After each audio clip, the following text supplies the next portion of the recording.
Hello and welcome to the 182nd installment of the Synapse Misfire Podcast. I'm your host, Chris, joined by our other host, Jordan. That's me, baby. Jordan, So, remind the people.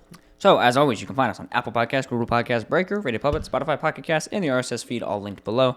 YouTube and Spotify have the video version of us, where you can hear us and see us. You're not just blind. And, as always, you can contact us via email, synapsemisfire@pm.me. Send us your comments, questions, concerns, death threats, and most importantly, Little Kitty Bid City stuff. Also Instagram and TikTok. Yeah. Which, there'll be some pictures going up there soon. Chris might send me some. We talked about last time, but I also have some I might post up there soon. So, I'll send that really good Zoom picture I have of my doorknob. yeah, there you go. That's a good submission. So, Jordan. Yeah. What are you up to, you little scamp, you little goober, you little bastard, you little fuck? What are you up to? Okay, Jesus, You little piece of shit, you little son of a bitch, you little cunt, you fucking piece of shit, fuck you. Sorry, what are you up to? So, anyway. Welcome, bitch. What have I been up to? I just been living, man. I've been emulating some PS2 games on the Steam Deck. I played Ultimate Spider-Man. Ultimate Spider-Man, yeah. Did you unleash your inner Ultimate Spider-Man, though? Yes, I mean, yeah, kinda. So, like, here's the thing, Chris. Ultimate Spider-Man came out in 2004. And this is a really controversial thing to say, but I feel like it's just not what everyone kind of hypes it up to be. Oof. Like, when a lot of people do their best Spider-Man games ever list, it's always really high on the list. And what spurred me into finally playing this through was this guy vehemently on Instagram claimed Ultimate Spider-Man is better than both Spider-Man 2018 and Miles Morales. I have a hard time believing that. And Spider-Man 2, and it was better than the new 3 games or whatever. And I was like, nah. No. So I went into this. I have a tough time believing most PS2 games are better than those games. Yeah. Even the best PS2 games. So I was like, let me go into this game, let me play it. I knew I was going to go in biased just because I already didn't believe it. But, like, I think objectively I can say the story's not good. The swinging, I'll give it credit where it's due. It's really good. Swinging's really good. Combat, not fun. It very clearly, in Ultimate Spider-Man, is they wanted to make a Venom game. But at that time and day, Venom was just like a comic book nerd guy thing. He wasn't a popular IP, so they had to put Spider-Man there. He didn't have a whole song dedicated to him. He didn't have the Venom, Venom, Venom, Venom. Exactly. So nowadays, the people are like, please give us a Venom game. Back then, they're like, who the fuck is this dude? Is he just like big Spider-Man? What is he? He's just big Spider-Man with a freaky-ass tongue. Yeah. So, like, in the game, the whole thing is like, What threw me off is the voice acting's terrible, number one. But the bigger thing that threw me off is this is Spider-Man, right? He's supposed to be this like selfless to a fault hero where like he's always doing shit for others that is actually damning himself in the process. Okay. He's late for Mary Jane's shows. He doesn't make it home for dinner in time, and Uncle Ben goes to walk Aunt May home and gets shot. Like he's out there to a fault, right? And in the game, every time something bad happens to him, he just whines. Like, this includes, like, bigger characters like Nick Fury. At one point, Nick Fury is like, hey, sorry, Peter, the villain got out. And he's like, why can't you keep him in cuffs? I'm sick of almost dying because of your faults. Hey, Spider-Man, Peter, can I call you Peter? Pete, maybe? Maybe even Pete? Kill the guy. You're already beating the fucking brakes off these dudes. Yeah. It's just especially when I understand when it's larger villains that are like, this guy is a superhuman, but like when it's like a normal thug, like on the a normal guy beating the fucking brakes off these people. These people are never going to have a normal life again. Even if it's like Rhino. Kill him. Yeah, beat him to death. Just stab him to death. Yeah. Like, go use your web powers, pull like a chunk of a building off, and shove it through his abdomen, killing him instantly. So like, that's one thing. This wouldn't be a problem. What are you gonna get? Handcuffs for Rhino? Handcuffs? They're made of tungsten. I've seen humans break handcuffs. They're made of tungsten. Rhino? You gonna put him in cuffs? They're made of tungsten, dude. Tungsten? I don't give a shit. You need a nuclear bomb for him. You need to kill him. Give him a shot collar or something. Like a pit bull. Like he's an aggressive dog. So, oh man. But, so that's the thing is, Peter's super fucking annoying in this game. But he's always whining of just like, why are these villains almost killing me every day? And keep in mind, the game will jump back and forth between Peter fighting like Rhino, that is one of the villains. You'll fight Rhino. And then the next mission, it'll be like, oh, Peter has to go home and eat dinner. And you bring him home. And then it switches over to Eddie Brock breaking out of cuffs as Venom. And like, as Venom, you play as Venom. And you just wreck house. Like, Saber's entire army's after you. You're throwing, genuinely, cars at helicopters. Like, you're mashing people into buildings. You're eating people, by the way. That's how you heal as Venom. You eat people. That's hard. Like, you do all this diabolical shit as Venom. And then it cuts to the next Spider-Man mission, and he doesn't know any of that happened. He hasn't heard of this thing happening. I feel like you're supposed to be the guy with the finger on the pulse here. Like, there's a whole plot point in the very beginning of the game where he's, like, constantly getting headaches, and he's like, what the fuck is going on? Am I dying? Am my spider powers killing me? And it all comes to a head when you realize that it's whenever Venom is close by, he starts to get a headache because of his bond with the symbiote. So eventually they cross paths officially, and he's like, Venom? What? After you just wrecked an entire family and fucking ate another family, like... Oh, so it wasn't a spider tumor. Yeah. It wasn't radiation killing me. It was you, Venom. So that, and even down to like, you play as Venom at one point. Right. And doctors get a hold of Spidey, get a hold of Pete, and they turn him into Carnage, right? So you fucking mollywop him as Carnage, mind you. So Venom mollywops Spider-Man as Carnage. And then, once the Carnage suit is gone, you switch back to Pete, and you mollywop Venom. It's like, how is this possible? How is this, like, thematically and story-wise possible that Pete, a stronger version lost? Pete, listen to us. We're going to pump you with the most dangerous experimental drugs we've ever given anyone who we can consider sort of human. Here you go. And how do you not immediately beat the dog shit out of anyone? Yeah. Like, it's literally, like, without spoiling Spider-Man 2 for the PS5, because I know you haven't played it, like, the whole tagline for that game is, be greater together. Because when Venom comes to fuck, Pete ain't handling it. Pete, it ain't just Pete out there. Pete, you gotta loosen it up, man. Yeah. Like, Venom's pretty diabolical, man. I'm just saying, when you're dealing with real villainy, and I have said this, I sound like a broken record, I've said this about superheroes in general so many times. This, like, 1950s sort of, like, peaceful mentality of, like, we're good guys, we can't kill anyone. Fuck you. You're doing shit that is objectively worse by not killing these people. Yeah. Yeah. If I was like a cop, and there was a guy who was, like, supercharged. He had a supercharger on his back, and he was using that as, like, Hellcat powers to punch buildings down. And kill hundreds at a time. Kill hundreds of people at a time. I would shoot him to death with a gun. Yeah. And I'd be like, glad that guy's gone. Yeah. I'm not gonna go and go, you're under arrest, you're in big trouble, mister. I'm gonna send him to jail so he can break out of jail and blow up an orphanage tomorrow. Anything you say can and will be used against you, Rhino. If you can't afford a lawyer, one will be provided for you. That's what I have to say, Rhino, and he kills me instantly because he's a Rhino human person. Yeah.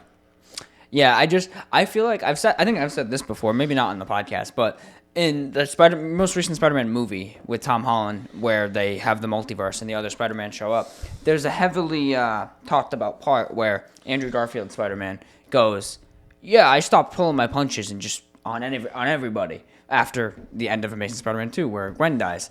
So I've said it forever. Sony, grow a pair. Give me Spider-Man 3 with Andrew Garfield, R-rated, where I want him to walk up to a guy who's like, oh, it's the bug, and he puts a fucking hole through his chest, dude. One punch, square through the sternum, and the guy just goes, and dies.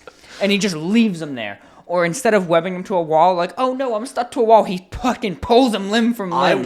I want Spider-Man to be scary. I want him to be a force to be reckoned with. He could web. He's like, oh yeah, you're gonna mug that old lady. All right, bet. I'm webbing you to a building. I'm webbing one arm to a building and the other arm to this 18-wheeler going down the highway.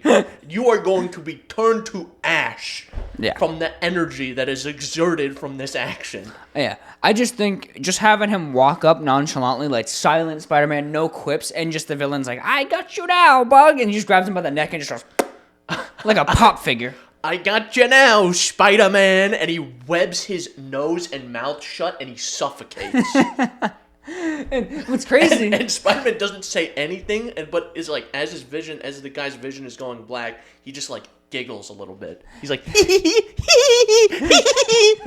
What's funny though, is like that is something that happens in the Andrew Garfield Amazing Spider-Man 1, where he does stay silent and he does like the neck twist like a creep, and then at one point he webs a guy's nose and mouth shut to get info, and then finally he pops the two blockages on his nose so he can breathe. That's like a whole threatening tactic he does. So I just want to see him like, the movie doesn't even have to be great, dude. Just have him like walking on a rooftop, and like you said, a granny's getting mugged, and the villain's like, give me your wallet, lady. And then as it pans from the grandma's perspective, the guy turns to paste. He's gone. Or alternatively, I would like to see, I don't want Spider-Man to have like any dialogue. No. He's going to be like a silent menace. Mm-hmm. I want it to be maybe like halfway through the movie when he's like really been hyped up as this like fucking evil guy. Not evil, but you get the idea. Violent. This demonic entity.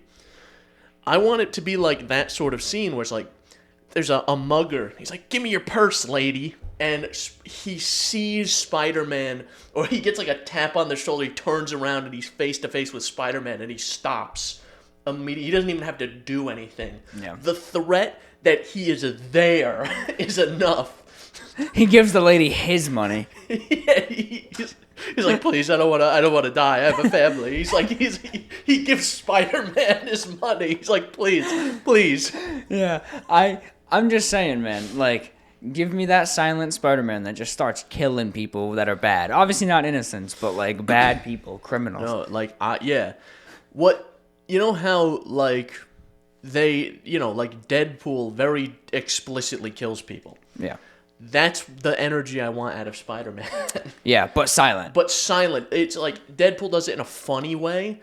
I want it to be in a scary way. Yeah. Like almost borderline like a serial killer sort of like horror film would be interesting. Yeah. To see like almost like kind of a, maybe with less cheese than like an 80s sort of slasher, but like in the same sort of vein. I want him walking out of the river just dun dun dun, Jason Voorhees out of Camp Crystal Lake. Or it follows, or maybe I'm punching up the idea I had earlier.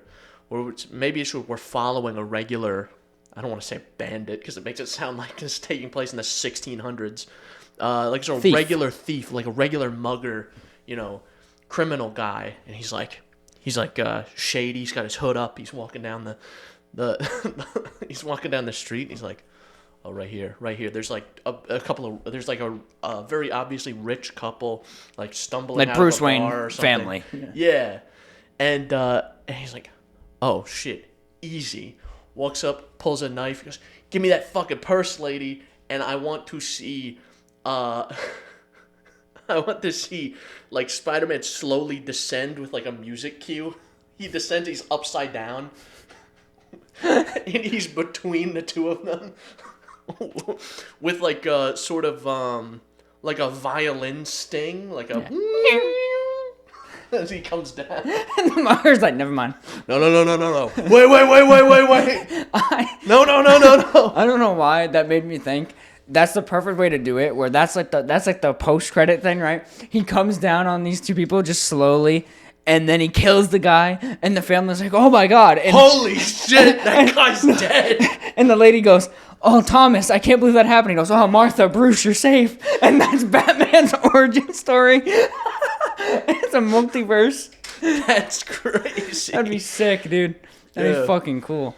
But I'm just saying. And then Bruce Wayne grows up and he's like, yeah, this weird spider guy killed a mugger, and that was really cool. He saved my parents, so I'm gonna kill people now. I'm gonna kill people now dressed as a bat. That'll be funny. What am I afraid of? I don't like bats. I'm dressed as a bat and kill people. I hate bats. I freaking hate bats. I'm gonna dress as a bat. I'm gonna kill people. I'm gonna punch holes through them.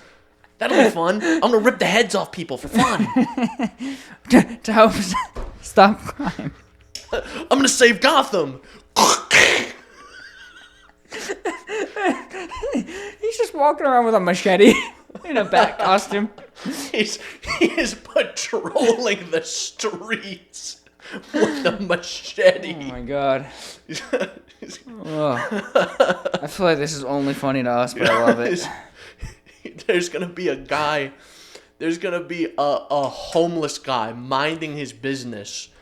But he's drinking a beer that's not in a bag, so it's technically a crime. And he goes, and he just hears, "Justice!" And he throws the machete right into the guy's head, bisecting his skull. The guy, you know those anti-homeless benches with the lumps? This guy lays a board across it to lay on it, and Batman's like, "Justice!" and rams the Batmobile into him. It's like the scene from the Batman, like the most recent one, with where they reveal the Batmobile. It's that whole scene, and he rams it into the homeless guy just sleeping on a bench. The guy's like, no, hey, I'm sorry, man. He gets up, starts collecting his things, and you hear the afterburner go, and then boom, and he just floors it through the guy. The guy's just on the windshield, just fucking splattered, looking like a tube of toothpaste. The police are like, we don't know what to do about this. We don't know what to do about this guy. Oh man, we have to kill him. We have to kill him. I don't know what to do. With the Spider-Man one, I really like the idea of J. Jonah Jameson be like, he's a menace, and gets shot in the head through a sniper rifle. He's a menace. He's destroying our city. Wait, what is he? He's outside. He's outside right now. This isn't a joke. He's outside. I'll just shut the blinds. He shuts the blinds, and then a fist comes through the fucking blinds. He's looking in the window right now. He's just staring at me. I don't know what to do. He's approaching. He's getting closer. He's moved 2 buildings closer. You hear the shattering of glass. He doesn't even have time to scream. Yeah. You just hear, and he's gone. They never see him again. You know how Batman hangs villains off like edges of roofs? The guy's like, oh, you're going to pull me in, aren't you? And he's like, I don't need the info, actually. He just lets him go. And the guy's like, actually, no, I was just doing this for fun. See you later. Oh, he's going to catch me, don't worry. And then the guy just hits a dumpster, spinal cord first. Oh, he's going to do the trick where he drops me and he catches me with his web at the last second. Oh, no. Oh, man, I feel like I've been falling for a while. I feel like I've been... Oh, man. He has a moment. I'm picturing he's falling, and he's like this. And like the background is like rapidly changing. He's pontificating. He's like, interesting. Yes. Yeah, and then he's just a smear on the street. Like in front of a child. It's like 3-year-olds holding a balloon. Oh my god. And just lets go of the balloon. And then Spider-Man's like, littering. He goes, my balloon. And Spider-Man just, I'll get that for you. He grabs the balloon and hands it. Here you go, kid. That's the first thing he says in the movie. The whole movie, just, here you go, kid. Take the fucking balloon. What are you crying for? Man. What are you crying for? Take the fucking balloon. Spider-Man 2, when he's delivering the pizza, the guy's like, you're late. You're fired. He just kills the guy, walks out. I don't need this fucking job. You're late. You're fired. He goes, oh, am I? I am the new owner. I am the pizza man now. He's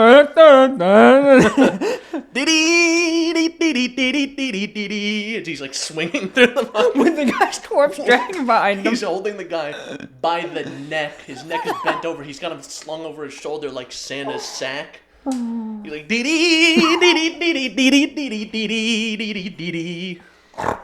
and he delivers him. He goes outside the guy's apartment, knocks on the door. His wife answers, and he slams his corpse down on the stairs. I think you dropped this. He goes away. Oh man, my stomach hurts. He goes, my condolences. He had a little accident at work. There's like a fist-shaped hole in his sternum. There's like a Looney Tunes fist-shaped hole. There's not even any gore. It's just a cutout. It's not even any gore. It's not even any gore because his fist went through with so much energy it burned. It cauterized it. It cauterized everything. It burned right through. Yeah, pretty much. There's still smoke coming out of his chest. Fuck, man. I feel like that bit went on way longer than I thought. What have you been up to, Chris? I played Ultimate Spider-Man. It wasn't that great. In my opinion, it was an okay time. Oh, man. Oh, man, I'm sweating. I have started writing my own D&D campaign. Hell yeah. There is so much shit to keep track of. Yeah, and there's more that will come up as you do it that you didn't even plan for. Yeah, like, what I'm doing, the way I'm approaching it, is I kind of have, like, an idea, or a pretty strong idea for, like, the 3 acts that I want to do. And I'm just, like, I'm using World Anvil to make everything. So I'll just kind of, like, make a new article, and that'll be, like, I'm planting a flag. Like, new article, it's either character or whatever. And then I'll write down, like, the idea I have, and then I'll move on. And then I'll do, like, another thing. And then, That's a good way to do it. Once I have that stuff for, like, the first act, I'll just fill in all the details. Mm-hmm. So I'm kind of having, like... I'm kind of just putting, like, signposts down for right now. Marking the territory, so to speak. I'm in the pretty early stages. I'm not doing, like, homebrew rules or anything. I'm just going to do 5e. Yeah. But, like, the world... Like, the world and, like, the lore and the story, everything is, like... A lot of the monsters are going to be homebrewed as well.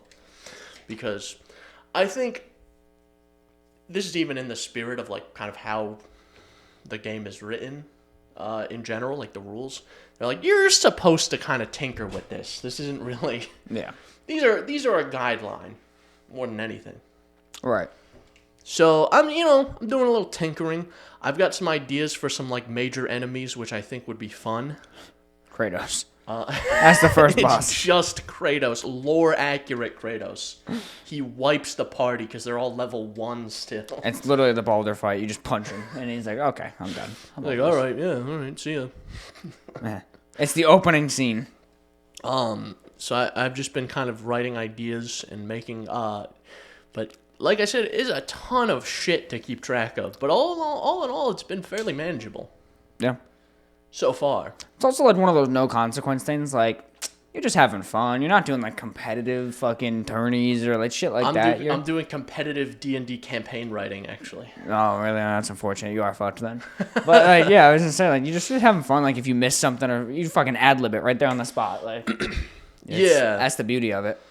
I can just be like, I know there's going to be more than one instance where I'm like, listen, I wrote this way, but we did it this way, so give me, like, we'll take 5. I got to rewrite something. Yeah. I've always wanted to write my own D&D thing where I'll be, like, a totally reasonable DM, and then all this, like, just totally subvert expectations. I'll be great. I'll be super understanding of the party. I'll let them retcon things when they want, and then we get to the final boss. And I just go, yeah, he instant kills the party. And they're like, well, I want to use this. I'm like, no, you're dead. No, you're dead. You're Game's dead for over. real. Yeah, you failed your adventure. Yeah, oh, but I have another character sheet. I don't care. Oh, that character? That one's dead too. Oh, did I mention he snapped like Thanos? That guy was in there, yeah. No, but I have a third character sheet. He was too. You take it and you light it on fire. I pour gas on it. I just throw a match and it explodes. Even it's a virtual character sheet. He's got like his D&D Beyond. You stab the battery of his laptop. He goes, what now? Well, I still have my account. I sign on, delete the account. Sign on. Like, no, you're done. I wipe D&D Beyond entirely. I get into the back end of D&D Beyond and I delete the application. It gets worse and worse. He's like handwriting. He's carving it into a cave. I blow up the cave with TNT. I flood the cave with water. Yeah, I'm just like, nope, not happening. I think I also think in my research for this, I've discovered that like some people are way too serious about DMing, dude. Dude, I would be the most fun DM because I just want to have fun. Like, I don't give a shit what happens. I think not allowing your players to retcon stuff or undo stuff Within reason, not every action is ridiculous. If for instance, last night when I was playing, I was like, I was trying to move somewhere, but someone was already in the space I was trying to occupy, and he was like, "Oh, my last turn I had 5 extra movement speed. Could I just say I moved over here instead, so that I have so you that have the spot. You have the spot to go in." And our DM was like, "Yeah, I don't care." It's not like he said, "Can I attack somebody?" Yeah, like I don't think not allowing shit like that makes it any more fun. Like you're just making it more of a pain in the ass to play with you. And a lot of the argument that we're making it more realistic. No, because you're still playing a turn-based game. It isn't realistic at all. Technically speaking, every turn that each player does. Yeah, go on. By 5e. Sorry, go on. By 5e rules, every turn that you do, so your 4 party members all take a turn. That on board is happening one at a time. It's in canon, 10 seconds of time has passed, and you've all done those things simultaneously. Right. So, him saying, well, you can't move because you had 5 more, pieces of movement or whatever, like, no, that could have happened. It's still the same 10 seconds, That kind of retcon made sense to me. It's not like he's like, actually, I want to undo my attack, and I want to actually go back to where I started and go this way instead and attack this guy. No, that's egregious. That's different. Like, if it's like, oh yeah, I had extra movement speed for my last turn, can I just say I moved here so that we have... Yeah. Okay, yeah. Or like, I forgot to use my bonus action, let me reload, which it's not much of a thing in D&D, but in Pathfinder it is. Like, I forgot to reload my handgun, can I just do that in this part of the same turn, even though I technically passed it to Chris or whatever. Yeah, or who gives a shit? Shit like that, or like I had learned something like lore-wise that I was like, oh, I got to retcon a factoid about my character. Yeah. Let me just do that. Yeah. Like that shit is, it is so stupid to not allow people to do that. Yeah, it would be dumb. The only thing, like that's what makes it cool by playing like an actual tabletop RPG, because you're dealing with a person and not a computer, so you can just be like, oh yeah, I didn't mean to do that, like, yeah, or like what do you exactly want to do? Well, I could do this. Actually, no, never mind, I want to do this. Yeah, and that's kind of the fun of it, because then everyone plays off each other as well. Yeah, like you set things up too, like you might do something on your turn that's to set up someone else's action to do something cool or whatever. That's kind of the beauty of it. We spent a lot of time fucking around with bats last night. Just fighting them or eating them or There was a them? lot of bats. We were in a cave, and there was people locked up in the cave. And there was just bats. Hundreds, thousands of bats. And they all went away, and we were able to talk to the people in the cave and whatever. And there was a hole in the middle of the cave. That was like, we could see the bottom. It was like 50 feet deep. And I was like, I got a rope that's 50 feet. Perfect. So I throw it down. One of our party members starts going down. And I don't know why none of us thought this wouldn't happen. I don't know why we thought it wouldn't happen. But he's like, our DM goes, yeah, you actually can't really see the bottom anymore because it's sort of a cloud of bats. There's thousands of them. And bats were, it's nothing to us. Like, the swarm of bats will get closer to you and you take 1 damage. Like, we're not like a super high level, we're only like a level 3 party at the moment. But these are bats. It's 1 damage. But like the NPCs that were around, it's like, oh yeah, there's people dying from bats. You know what happens now? Your next session, your DM's gonna be like, all right, guys, so you all need to take these tests. You have COVID. Every single one of you. But I had to like break open the cages while the bats are fucking people up and be like, hey, get the fuck out of here.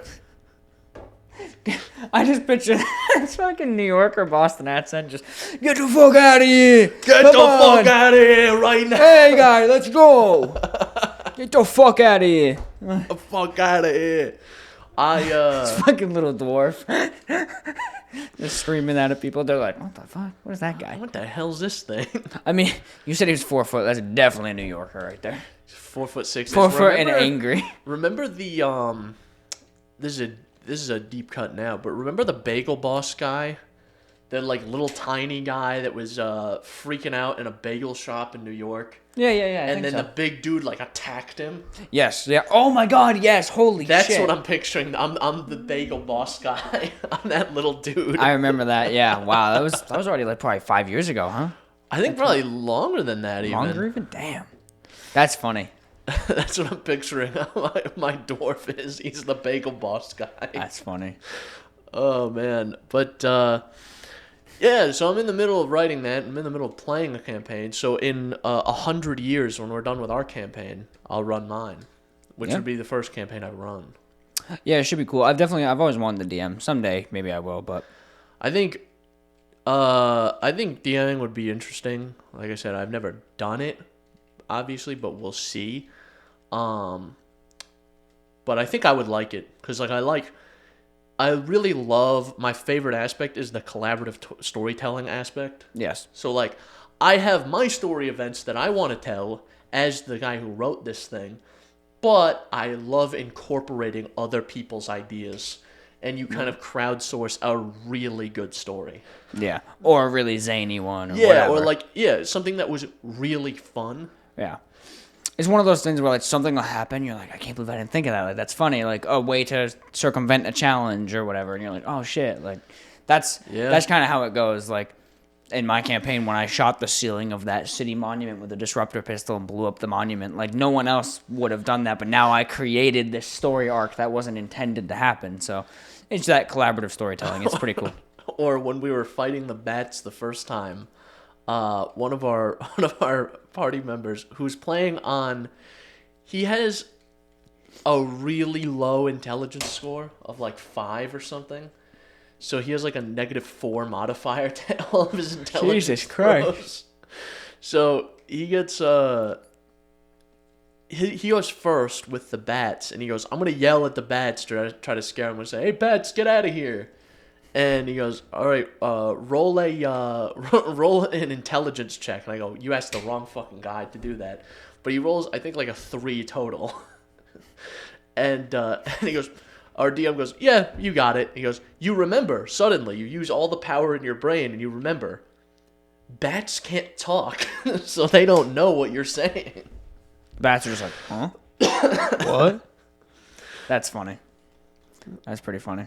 So shit like that is really fun. That's where the good stuff comes from. And you need a good DM for that stuff too. Like if you have a shit DM, the whole party's miserable. If you have a miserable party, then the DM's miserable. It's a bad flow. So if you have a good group together, D&D can unironically be some of the most fun you can have. And it's also cool to, collaborate. As much as I want to also tell a relatively serious story, I also want to include enough bullshittery that yeah. Like how the Witcher, I think, balanced that out a lot. It's it's a serious story, but there's a lot of stupid shit that happens in that game. Yeah. Like the time they gave you a whole side quest that was like, oh yeah, Geralt waits in line at the bank to try to get 200 gold that he got in a bank account. Yeah.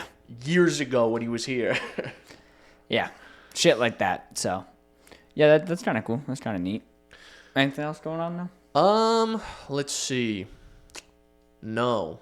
I was gonna say, Chris, did you hear anything about Gamescom?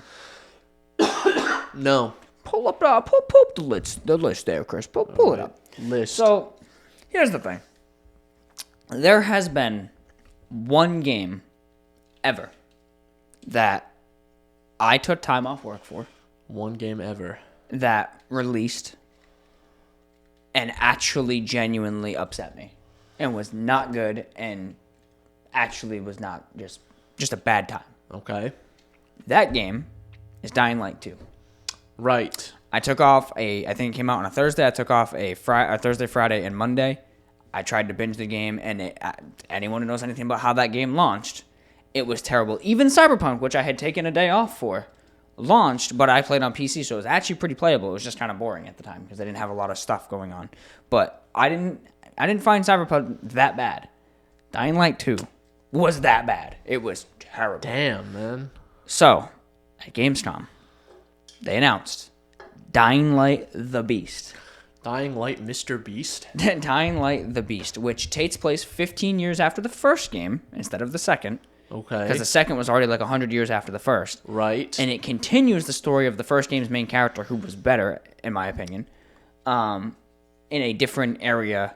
And it's a smaller 20-hour game, basically surrounding the fact that he was studied on after the events of the first game and escapes that lab, so to speak.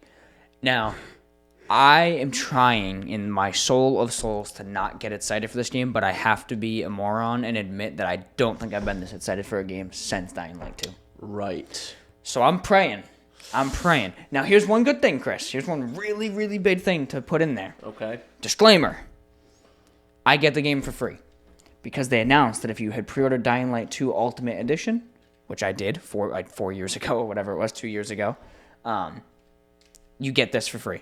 Oh. So, I'm going to be getting it for free, so I can't be that disappointed.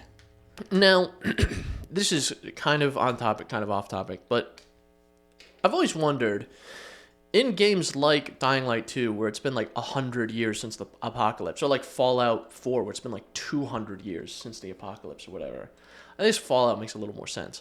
How do you go 100 years, 200 years, and there's no, like... We don't have society back in the same way that we have it now.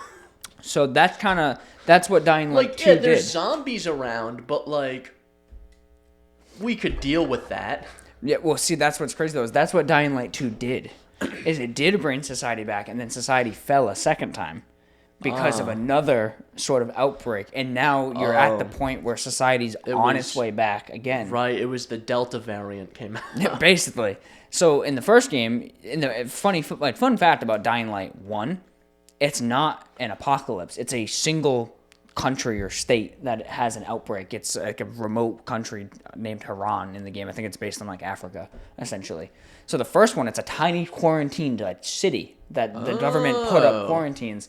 And then at the end of Dying Light 1, that's when the virus gets out. The rest of society starts to have issues. But 2 picks up where it's like, yeah, the virus got out, but we contained it. We're good. And now the real apocalypse happened after the real outbreak happened. I see.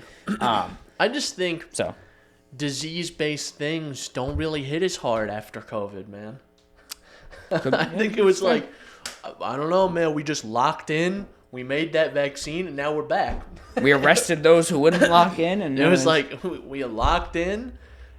The people who didn't died, and now we're back. Yeah, and we're back. And we've returned to our regularly scheduled programming. Yeah. It was like, or what happened with, like, even to compare it to, like, something that's more deadly, like the Spanish flu pandemic in the 1920s, or 1918 or something like that. Yeah, early. That was like... That went away because everyone either had it and recovered or had it and died.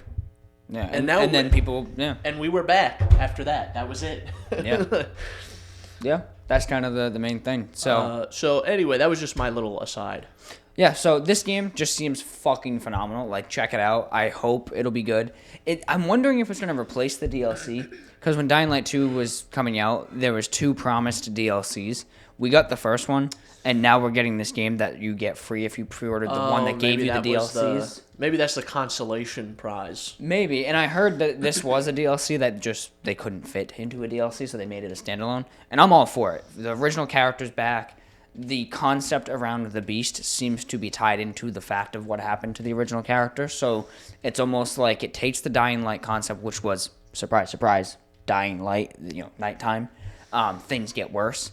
This seems to be almost kind of flipping it on its head, where as the light dies, you become the threat, not the other way around. Oh. Like, the monsters become a threat as well, but you're like a bigger threat.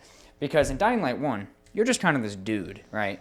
And during the day, you're just walking around, zombies are slow. They almost look like the fucking vampires from Twilight, where they start to, like, shimmer. And they're just, like, slow, normal zombies. And then at night, the volatiles come out, and all this crazy shit happens. Dying Light 2, for some reason, just kind of did away with that, which is why the game kind of sucked, and a variety of other reasons, which, credit to them, they've fixed most of that now, but at launch, it sucked. So this seems to be, like I said, flipping it on its head, kind of spinning it, where they did say nighttime bigger threats come out, but they also heavily imply that you're the threat, hence the name. So, you actually you kind of like polymorph into Mr. Beast at nighttime, and you do last person to get mauled by zombies wins $1 million. Yeah, that's the Beast. Hey guys, The Mr. Beast here. I don't know how he intros his video. I've never watched a Mr. Beast video. I don't know if he goes. I don't know if he goes. Hey guys, Mr. Beast here. I don't know if he does that. He goes, "This is Sir Beast here." He goes, "Good morning. This is Mr. Beast. This is Sir Beast of Mister." Yeah, pretty much. And then that's the main game. That's the main thing that came out of that I was like, I'm gonna stream. And it happened at a really good time too. I was having a bad day at work. It was like a 3 out of 10 day. That got announced at like 3:30. I was like, I'm out in an hour. This got announced. I'm fucking chilling. I'm happy now. Right. So, and they showed some gameplay. It looked sick or whatever. You can drive like an F-150, which is cool. Oh, I'm sold. Which is kind of cool. Borderlands 4. That's another thing that got announced. I saw the movie. They're still fucking it's terrible. making those things. Yeah, I want to see the movie now because of how bad I heard it was. I feel like it won't be. Do you know a lot about Borderlands in general? Not a ton.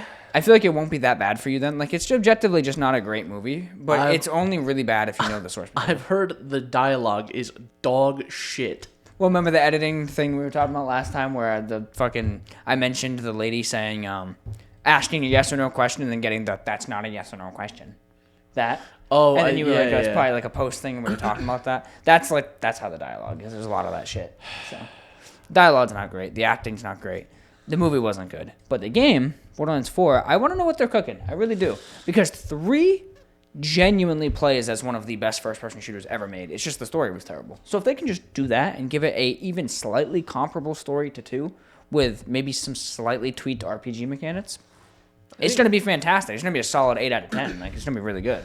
I think if they made like a sort of like looter shooter in the same fashion, it was like satisfying and like fun to play, but then they hired like good writers, to write dialogue that will hold up after it's launched. Yeah. Yeah, because the problem was the Borderlands 3, the biggest issue I had with it, from a story perspective, was the villains were named the Callisto twins, and they were YouTubers. So they just kept hitting, like, they would have a boss fight start, and they'd be like, hey, guys, with their phone camera, and they'd be filming, and, like, it was terrible. It was awful. And the writing was just bad for them. So my actual reaction to that information. Yeah, so that was kind of the problem with that one. So if they can just give better villains, like Handsome Jack was genuinely funny, charismatic, scary, and, like, also a regular dude at the same time. Yeah. Like, 1 minute he'd be like, hey, kiddos, how you doing? Like, yeah, I'm going to kill you. And you'd be like, oh, fuck. Like, oh, shit. And he'd say it in the most nonchalant, like, demeanor. Like, he was a great written and acted and portrayed villain. So that's all they really kind of need to do. Sniper Elite. You ever play the Sniper Elite games? I played 3, I think. 3's good. 3's good. I never finished any of them, but 2? I played like 2 and 3, I think. 2 is a classic. 3's pretty good. 4 and 5 are good. 5 I kind of felt went a little stale towards the end, but they announced a new one, which, it's one of those games where they just keep kind of churning them out, and I can respect it. They got the IP. They're just doing their thing, and they do improve the gameplay each time, so I can respect the somewhat cash grabbiness of just making sequel after sequel, because they do change the map design and everything so frequently that I'm like, it's respectable. They're not just slapping a name on it and releasing Sniper Elite 5.2. Like, it's a new game. This time, though, they're making an even bigger change. It's the first game in the series to have a different character. Well, besides the VR spinoff, that had a different character. Oh. But, yeah, they switched to a new character. So I'm excited to see how that goes. Maybe they can lean more into storytelling now. Because they did that in 2. They had some decent storytelling. But, like, their character only had so much range they could put this character through.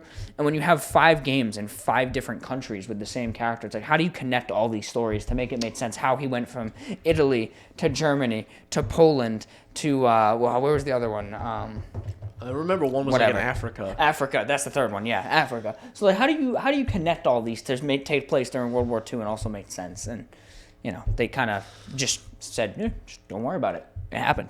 So if they can get a new character, get them in there, get maybe some better dialogue, some better actual cutscenes and storytelling, and have their gameplay, this game's gonna be fucking great. So, but we'll see.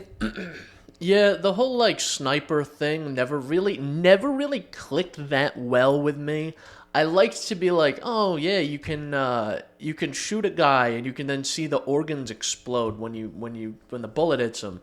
That's interesting, and it's like it's fun, but then like you see it, 3 or 4 times, and you're like, okay, I get it. They can only get and then so you go visceral. play something else. For me, Yeah, I really think what they're missing at this point, like they can only get so visceral. So they went from like it's a skeleton to there's organs to like there's more organs. Like before in the old games, it was like it would pan into them and it would be a black silhouette and there would just be like a heart. And then there'd be like a kidney. Now there's full skeletons and bones break and stuff. Literally the only thing I can think of they could do different to like improve on that system is they already have like veins and shit shown. It just needs to be dismemberment at this point. Like you hit them in the skull and their skull compresses and blows out the back, but like that actually happens. Because every time in the game you do that, you watch their whole skeleton crumple and shatter out the back. But then they just look like a normal dude with a gunshot wound. yeah. So that's all they could do that I could think of. And I don't think they would just because, I don't know, maybe it's edgy by today's standards. I don't know. But, like, I think it would. I don't know. I just like the whole sniper thing never really clicked with me that well. Imagine Red Dead with that, though. That'd be kind of sick, huh? That'd be kind of cool. Red Dead 2 with the slow-mo fucking shotgun blast, and you do see the organs, and then all of a sudden they just have a chunk missing. That would be cool. That'd be kind of cool. But yeah, I just like the whole like sit around, wait, hit a guy, and then I just don't do well with stealth games as well. I think the only stealth game I don't have the patience. They need to be like fast-paced stealth games. Like sniper games don't do it well for me for stealth. They're okay. They're kind of fun. But like Dishonored does it well because you're kind of jumping and blinking and doing all this stuff. And it's slow, but it's fast at the same time. I think Dishonored does it well and Hitman does it well because you don't have to do stealth. Yeah. So like you're not like railroaded into stealth in like especially like Hitman. You can show up. Oh, I stole a machine gun off a guard. Take out the imminent threat. Run into the back room. Change outfits and walk out. And they're like, "Hey, have you seen that guy? The guy who looked like Mr. Clean? Yo, have you seen that bald guy with a big machine gun around here? He looked just like you, but like he wasn't wearing, you don't he was have a machine wearing gun. a different outfit and he had a machine gun. So like no one Behind you is your old outfit and the machine gun, by the way, on the ground. I still have the machine gun on my back. Yeah, but you're wearing a guard uniform, so it's okay. Or I had or I think in Hitman, I don't know if it was Absolution or like the newer ones where like if you had your gun out in an area you weren't supposed to and you were being spotted, you would be like this with your gun and just hold it behind your back. Yeah, it was Absolution. Which is ridiculous. I'm not doing anything. I'm just scratching my ass. As there's a 14-inch barrel pistol behind him. Sir, do you have a gun? No. Nuh-uh. What, this old thing? How'd this get here? I swear, someone planted that. Someone planted that. Yeah, but... Yeah, so that's coming out. That'll be cool. And then last 2 things quick. Batman Arkham VR, which is called Batman Arkham Shadow, looked really good. They showed the VR gameplay. It looks kind of good. See, I'm going to be patrolling a machete-wielding Batman. And if there's a Batman VR game. Yeah, I think what was kind of cool was like the way they showed you actually being able to like choke people out. It seemed like you actually had to like not hit a button, but like actually go behind them, put an arm around them, and fucking lock You in. have to 1-for-1 do that like button spam Arkham Combat. Can you imagine? 1-for-1, so that you really feel the physical toll of beating the shit out of like just a guy trying to feed his family. Yeah. So it looked really good. I'm excited to see that. It comes out in October. It looked cool the way the combat worked. The only thing I thought was kind of bizarre was like, you know how in the Arkham games you would like fight this guy and then this guy would be like 10 feet behind you, so you'd hit the stick that way, hit attack, and he'd do like a spinning kick back to him. Yeah. It seemed like the only way to do that in the game was they had a grappler on their hip that they would go like pull it out, pull the guy in. Or if you make a fist and stick your hand out like that, like fast, like a jab, it would kind of like lunge Batman at them, then you'd punch him in the face. I don't know how well that will translate. I think it'd be better if they just made them encircle you as opposed to do the distance thing. Yeah. So you don't have to be like, huh, and then once you're in range, be like, and hit them again. So it's just, I don't know, it's just bizarre. But it looked really cool. It's the actual Arkham Batman, so if the story's any good, that's a huge plus. So. Nice. And then lastly, there's not much to say about this. Mafia, the old country, got announced. I think we need more timepiece games. That's my big thing. You got Mafia 2. You got Mafia 1. You got Mafia 3. I think Mafia 3, unironically, it's going to sound weird, is one of the best games at depicting racism in America in terms of segregation and what happened back then. So, game may suck, but like world building and storytelling was really good for that game. I think a game like this, Old Country, where it's set in Italy, could be kind of cool as a timepiece, so period piece. So it'd be pretty interesting. I've never really played any of the Mafia games, honestly. The 1 remaster is really good. 2 is a pretty damn good game. It's like up there with like a GTA 4, I'd say, on like that level, maybe a little better, honestly. And then 3 is fun, but it's the same mission 42 times. But the characters and the story are good. Right. So, and like I said, the period piece around it of you playing as a black protagonist in a very segregated, racist America. So, or New Orleans. Is there like a sort of Red Dead 2 sort of thing I can do where I abduct clan members and throw them to alligators? Actually, no. I think you can come across them, but I don't know what you can do. I think you just kill them. Just shoot them. Yeah, I remember finding the KKK guys in the forest in Red Dead, and there was one in a different robe. I think it was black instead of white, like black and red or something. And I would always grab that guy, and I would either lasso him and drag him behind my horse, or I would tie him up and I would like throw him off a bridge or feed him to an alligator or something. Yeah, it's like that racist guy in Saint Denis that you can punch and the cops just the whatever. Cops don't give a shit. So only character, like one of the only characters you can punch in the face, and the cops are like, he kind of deserved it. The cops watch John Marston beat the brakes off that guy, and they didn't care at all. Yeah, he kicked him until he died. Yeah. And the cops were like, we didn't like him much either. I think your honor might even go up, to be honest. I don't think if you kill him, but if you knock him out, I think it does. I don't think if you kill him, it does. But if you just actually punch him once, it'll go ding. Little positive honor there. Just fucking killed the guy. The cops were like, we didn't like him either. Yeah. What are we gonna do? Yeah. It was the 20th century, early 20th century. What are you gonna do, really? Or late 19th century, even. Yeah. What are you gonna do? Right. But, yeah, I mean, that was it. Gamescom was really cool. They had a lot of cool shit announced. Microsoft did a big release date thing, so, like, we know Indiana Jones is coming out in December now, so that's kind of cool. My only thing that stinks is I was really hoping we'd get that State of Decay 3 release date or window, but when Xbox showed their map with, like, their timeline of games coming out, first-party games, they hit to, like, right before State of Decay, so it's, like, Indiana Jones in December, and then it just says, and more. I'm like, damn it. I was hoping we'd get something like Q2 or whatever. Or release some games. Yeah, and it just had, like, a generic, like, to be announced. I think, in the same vein as period pieces, like you were saying, I think we need more pirate games. 100%. It's a very untapped market. I think, it's because 2 have done it well. Sea of Thieves and Black Flag. Yeah. That's why. I just think that, like the game Skull and Bones that just came out. It's a quadruple A. That being the worst game I think that's been released in a long time. Did you not listen to the CEO of Ubisoft, Chris? He said it's the first quadruple A game.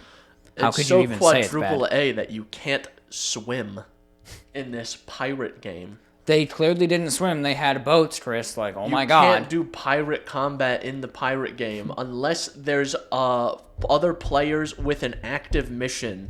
You didn't know pirates are pacifists? Like, I want real... Because Sea of Thieves is silly. Sea of Thieves is silly, and it's a lot of fun. But you want a serious one. But I want, like, a real pirate game, like a real gritty, like, single-player, optional multiplayer. Multiplayer would be cool, too. Having maybe like a sort of Sea of Thieves style multiplayer or like a GTA Online style multiplayer and then like a GTA style or like Red Dead 2 style story where it's just this like gritty, dark pirate adventure. Yeah, like I want to be kidnapping people. Because pirates, I don't know if you know, pirates, not good guys. They weren't these silly, fun little swashbucklers. They were demons. They didn't hit him with the yar. They wouldn't go yar. They wouldn't have epic sword battles on board enemy ships. They would board a trade ship full of rich traders, find the captain, shoot him in the head, and the rest of the crew would be too terrified to do anything. And if one person one brave individual would decide to, I got this, I got these guys, they would stab him, pull out his organs, and wrap them around the bow of the ship. Like, these guys were evil. Yeah. I think you could seriously tell a M-rated, like, Red Dead 2 gritty story of pirates. Yeah, these guys were fucking bandits. These were terrible guys. Yeah. They weren't cutesy with eye patches and bandanas. Yeah, I understand everyone has this, fucking Jack Sparrow-ass image of pirates. Running away. I'm a pirate. No.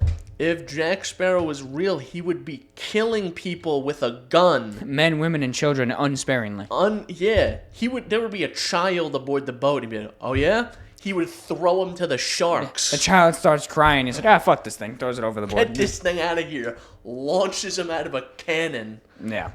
Like, that's how they were. They would go into taverns and just, like, start beating people in the taverns. Yeah. Like, in the same way as, like, I think Assassin's Creed Valhalla kind of captured Vikinghood in some fashion, where you would kind of roll up on a longboat to, like, a monastery, kill everyone there, and take what they had, which was very, very in line with what the Vikings did. Yeah. I want to see something that's very in line with what the pirates did. And a lot of pirates, too, were, like, they were kind of, like, break off of, I think they were called brigadiers. They were people who were hired by countries to fly kind of a different flag and then fuck with the boats of other countries. So, like Britain would hire a group of the fucking demons, and they would go, okay, put a French flag. Put this flag on, and then go take down French trade ships. You don't even have to bring anything back. We would just want to fuck with the French. Yeah. Yeah, I know why this doesn't happen in gaming a lot, or like really ever, to be honest. Because the simpletons that would normally just like come home from work, play a game, not be totally invested in it, just looking for like a Call of Duty experience, wouldn't be happy about this. But like, give me a pirate game like that where I'm just a piece of shit, and don't make the main character likable. Don't give him redeeming Arthur Morgan qualities. Yeah. Make him a scoundrel. I want to hate this guy, and then I want the game to end on him either just getting away and me being mad about it, or him getting fucking gutted and being like, "Yeah, fuck you, dude. Yeah, like you suck." I want kind of like a Walter White sort of character where he's evil for the entirety of the series. Mm-hmm. Where it's like you kind of understand the action, but he's not really that likable, and then you really think about it, you're like, "Holy shit!" And then he gets like hanged at the end of the game, and you're like, yeah, fuck you. Yeah, like I want more stuff like that. Like, make me just this person that I'm like, I don't like this guy, and then I die, and I'm like, yeah, good.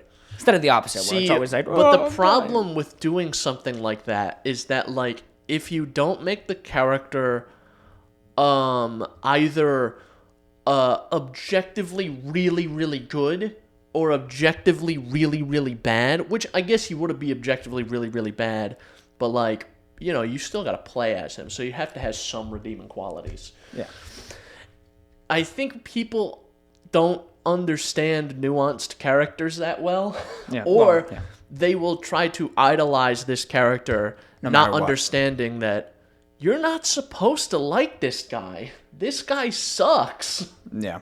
Well, I mean, look what happened with The Last of Us 2 and the whole split character thing there. No one can ever just like take a step back. They're always like, I need to defend this character if he hit me. Like, no, this character did bad things, just like the first game. Yeah. Like, this character did very bad things. Are they morally correct? Maybe kind of up there, depending on whose morals you're basing it off of. If you're going off the general moral of, like, do no evil, then no, yeah, they're objectively bad. Like, this character does very selfish things. Okay, sure.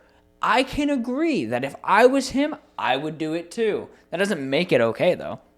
Basically, it's like every story ever of revenge. Oh, you killed my family, I go kill you. Is that still okay? No, but I would do that. If someone murdered my entire family, John Wick style, I would try to turn into John Wick too. Doesn't mean he's a good guy. Yeah. Doesn't make him a hero. If anything, he's not. He's a bad guy, but he's doing things that he morally believes are right. And I can see where he's coming from. But I also could see why he should maybe be imprisoned. That's what I'm saying. Like, we can't have complex... There's no complex characters anymore. I don't think. Wow. That's like kind of what Red Dead 2 did. That was the last game I played that had a complex character. Yeah, like he was like, and even then, Arthur Morgan was complex, but like he was kind of. I still feel like people think that he was better than he was. Yeah, because where the game picks up, like you're doing bad things, but the game very clearly like kind of spoon feeds you the like he's changing his ways, and it really only happens after like chapter 4. You have to understand that there's like, if you were a normal person in those times, you would definitely be wise to follow the advice of the wanted posters that say, do not approach, don't even approach this guy. Yeah. Because of how dangerous he is. Do you remember the part where, like, you, in the very beginning, right? It might be hard to remember, but you, your buddy Bill, and your buddy Javier go to a tavern, immediately insult the working women there, start a bar fight, and then almost murder someone in the bar fight? Yeah, the first night you're in a new town trying to lay low, Arthur Morgan almost beats a guy to death. Who you can then find later in the story is brain damaged after that fight with you. Yeah, because you almost beat him to death. Yeah. If Downs hadn't been like, hey dude, stop, he's had enough, like you would have killed him and walked out of town thinking none of him again, ever. You would, for him, it would be a big day. It would have been the biggest, most important, or life-changing day of his life. For Arthur Morgan, it was Tuesday. He's like, you fucking see the way that guy yelled at me? All I did is harass the prostitutes working here. That's all I did. What does he think he is? Like it's almost immediately you get there that the girl's like, oh, I want to hang out with you. And Arthur's like, I'm sure you do. Arthur Morgan's like, he walks in, he goes, whore! And then gets upset when they fight. Like, I don't know. Well, the fight starts because Bill bumps into a guy and punches him. Yeah. Like, he walks in and just not even a, oh, excuse me, sorry. Just a, what the hell? Yeah. Or like the part where you show up, get drunk with Lenny, cause a racket, like.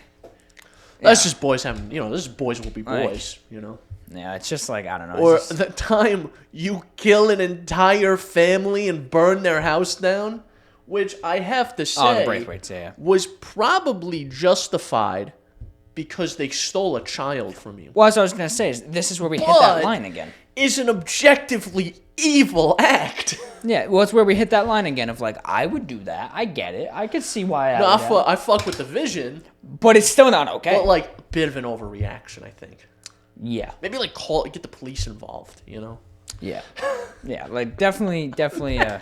Imagine Jack gets taken in Dutch. It was like, Sheriff, the boy has been taken. And they're like, hey, wait a minute. I know you from somewhere. Yeah. Wait a minute. Wait, sit there for a second. Hang on. He's like thumbing through papers. He's like,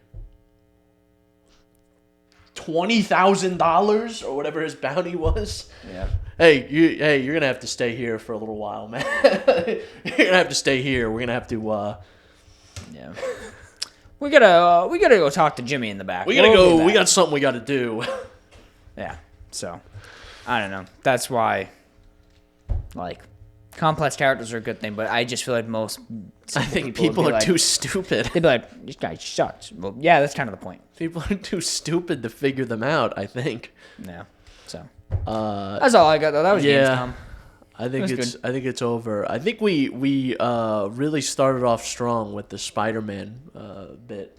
Yeah, it's been a while. That was a lot of fun. Yeah, it's been a while. Hopefully it was as fun to listen to as it was to perform, because that was all completely off the topic of like, I was playing a PS2 game. I was playing Spider-Man. Like, went from playing Spider-Man to somehow creating an R-rated plot for Spider-Man. Like, dude, I'm telling you. I don't know. Disney writers hit us up. Yeah. We will write something that is almost certainly not Disney friendly. No. Hey, they let Ryan Reynolds do Deadpool. They would. That shit would have to be. It would be like the first movie that's rated NC-17 in years. You'd have to sign a waiver to see it. Like it's a violence in a bad way. Yeah, we should make it like Cannibal Holocaust too, where we're actually killing the people. Oh yeah, we actually kill people. Yeah. Not even just animals. Yeah. We actually kill real humans for the movie. We make a real Spider-Man for the movie. We develop a serum. We spend years developing a spider serum, and we inject it probably in human testing, killing thousands of individuals on our trial runs. But we finally make him. It's the Spider-Man. The whole movie is actually just a snuff film. It's actual real footage. It's like Blair Witch, basically. He's just going around killing people, and we're just following him. We just gave this guy a serum, and then we just let him loose. Yeah. All right. That's it. Yeah. So, as always, you can find us on Apple Podcasts, Google Podcasts, Breaker, Radio Public, Spotify Podcast, and the RSS feed linked below. It's also YouTube and Spotify, the video platform where you can see us. Instagram and TikTok where you can contact us. And be sure to email us, synapsemisfire@pm.me. Comments, questions, concerns, death threats, and little kitty bid city stuff. Lens cap. Oh no, I left it on the camera. I left it on the camera so I wouldn't forget. Okay, bye.